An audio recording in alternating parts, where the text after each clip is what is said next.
చంపేస్తాను. లోపల చప్పుడేంటి? అమ్మా అయ్యగారు లోపల టీవీ చూస్తున్నారమ్మా. ఇంత పెద్ద సౌండ్ తోనా? అంటే అది ఇంగ్లీష్ పిక్చర్ కదమ్మా, అప్పుడు డిస్టమ్ డిస్టమ్ అని అన్ని అలాగే ఉంటాయమ్మా. ఇంత పొద్దున్నే సినిమా చూస్తున్నారా?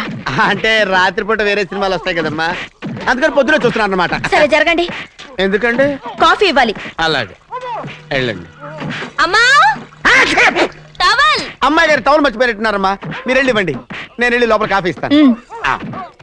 టవల్ కూడా తీసుకెళ్ళదు. అమ్మయ్యా. పెద్దబాయ్ పెద్దబాయ్ పెద్దబాయ్, అమ్మగారు చూస్తే వీడు ఎవడో తెలిసిపోతే త్వరగా పంపించాయి. లేరా, ఇదిగో చూడు, నెల నెల ఇంటికి డబ్బు వస్తుంది, మళ్ళీ ఇక్కడికి వచ్చావంటే చంపేస్తా. వెళ్ళిపోరా, వెళ్ళిపో, దొడ్డుకుమ్మ నుంచి వెళ్ళిపో. బతికిపోయాడు. పెద్దబాయ్ గారు, అమ్మాయి పెళ్లి చేసేయడం మంచిదండి.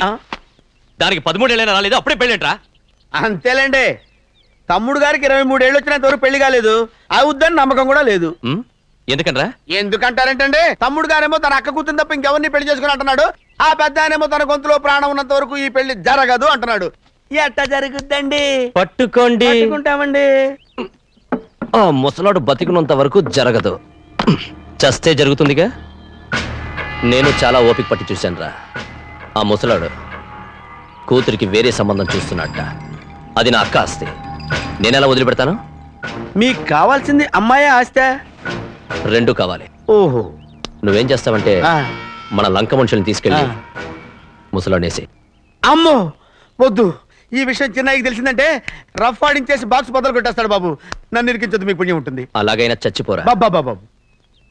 రే, చిన్నయ్య మనకన్నా రోషం ఉన్నవాడ్రా, వాడు పెద్ద ఆయన ఊసు కూడా రాడు.